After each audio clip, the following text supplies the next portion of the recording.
Alright, so today let's do the same thing as yesterday, our shell method, but this time let's rotate it about a horizontal axis. Kind of looks like that. So prior to doing that, let's do an example like we did yesterday, and I just took number 23 from our book. So let's find the volume using the shell method again of this stuff, so take a moment to graph. I'll graph as well.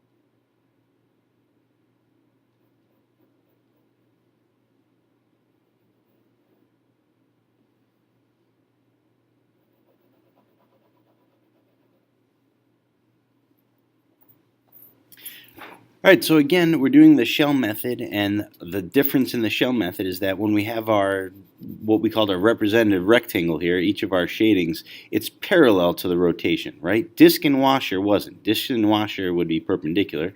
This is parallel, and we said for our volume, we have our 2 pi on the outside. Notice our bounds is 0 to 4.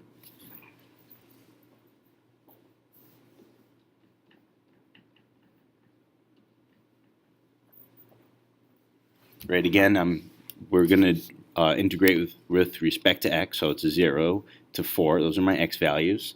So we have our 2 pi here. All we need is, well, what's my radius? And then how do I describe this area from top minus bottom, since we're doing about this line? So my radius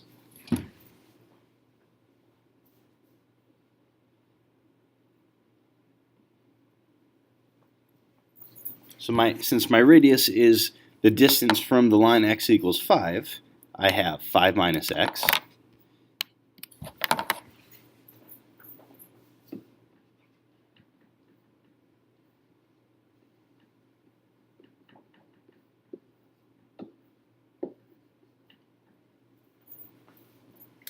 And then again, top minus bottom, my function minus 0. And so there's our integral. And if we wanted, we could distribute, and we'll just leave it in simplified form. No need to integrate.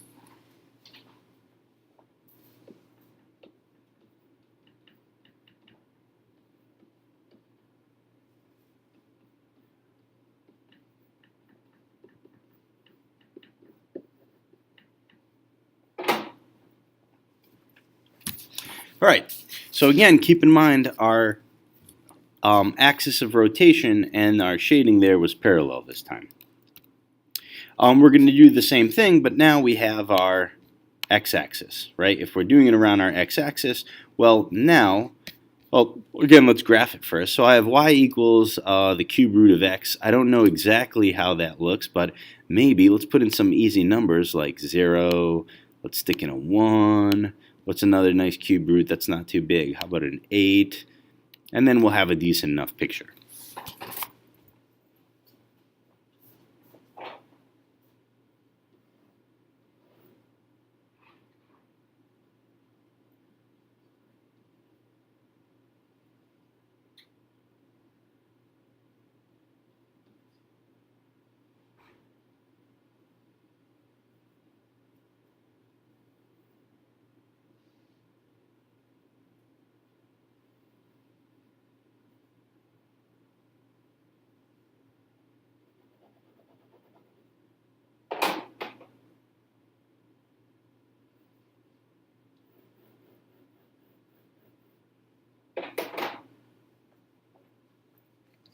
So again, we're rotating around the x-axis, so we're talking about right minus left now, right? It's a horizontal axis, so now with the shell method, again different than washer and disks, we're parallel to our rotation.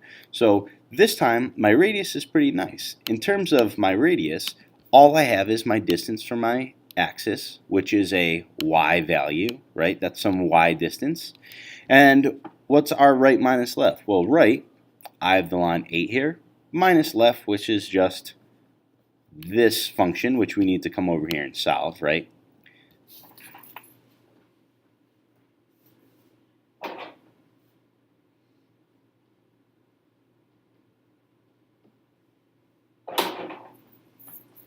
Right, if I cube both sides, I have y to the third equals x. So that's what this line is, right over here, my left, y to the third.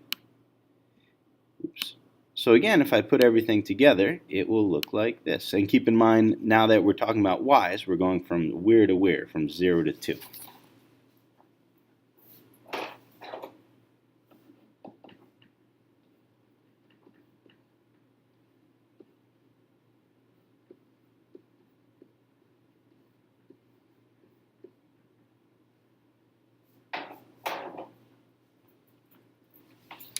Right, so again, we have our 2 pi because it's volume using the shell method.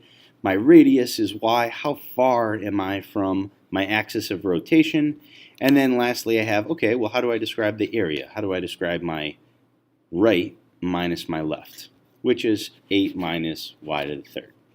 And to simplify, we could, of course, if you wanted, we could distribute our y and get 8y minus y to the fourth. All right, let's try another one. See if you can graph it, so maybe pause it for a little and see if you get what I get.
All right, so this time our graph should look something like that, right? Just a rough sketch.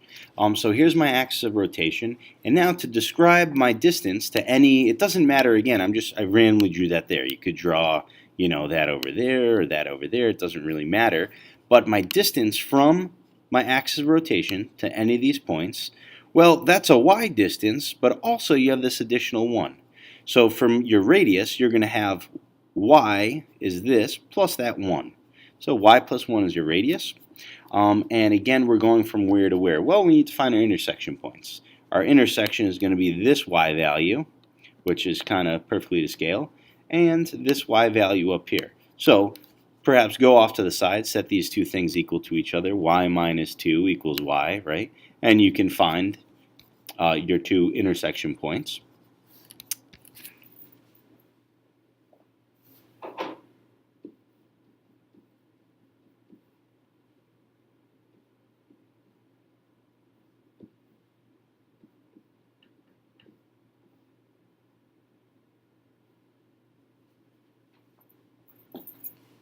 So if you go off to the side and solve, you would have got 1 and 4 for your y values there. And then we just said our radius was 1 plus y to get to any point from this rotation.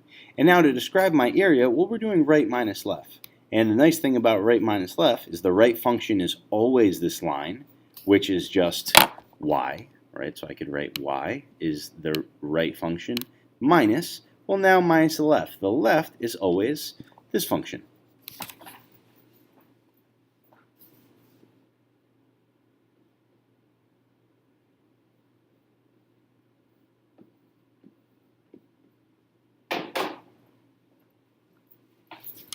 And so, again, there's our area using the shell method, right? This was our radius, and this is our area. How do you just describe the area of this shaded region? Well, right minus left, y minus this.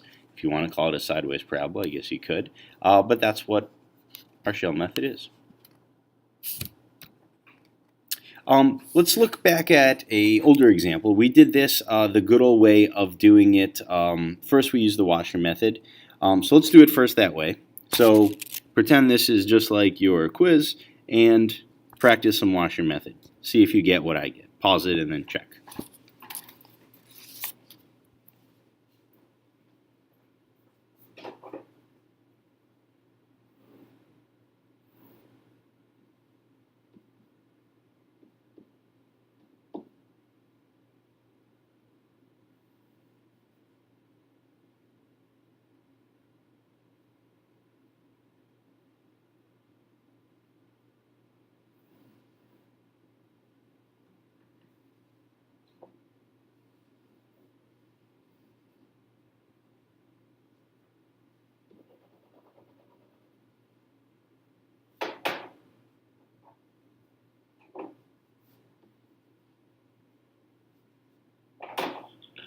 Alex Ferrante to the main office, please.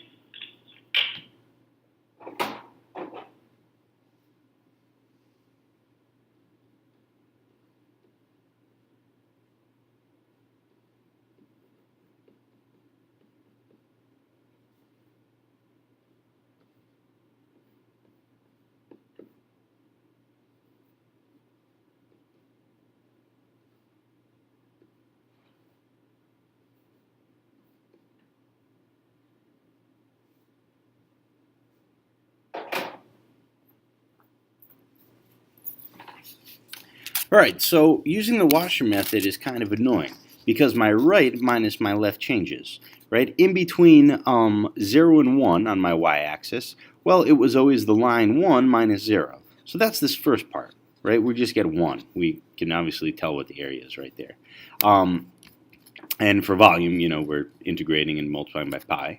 But this part's different because now it's 1 and the left changed to this function here, right? Our function of x squared plus 1. And if we go and solve it, bring the 1 over, subtract, take the square root, we get this positive version of the square root. So it becomes 1 minus this function here. So that's a little, more work, but there's a nicer way. And here's a nicer picture, by the way. Whoop, right? That's exactly what we just looked at.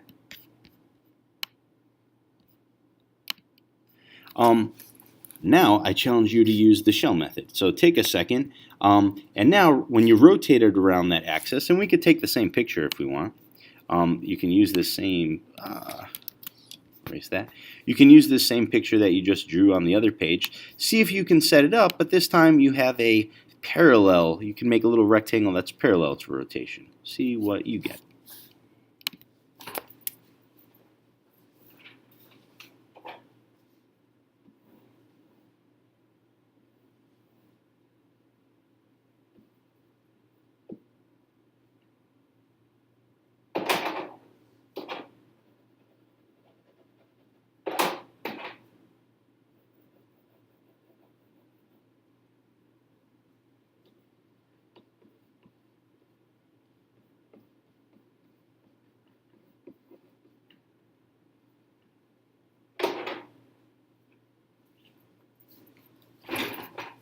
Right? Much easier in this case to use the shell method because, again, your radius, well, how far are you from the axis of rotation? Well, that's just x, right? Some x value.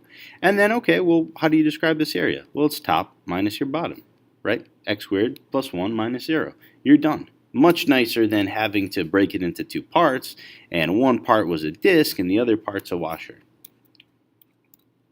All right, so I'd like you to practice exactly the same type of questions that we just did today and yesterday. And again, make sure you're drawing the graphs because it's kind of hard to, actually figure out what's your radius. And just to be looking forward, our last test is coming up, and we're basically almost done with the shell method. So tomorrow we'll review the shell method a little more, and that's really it.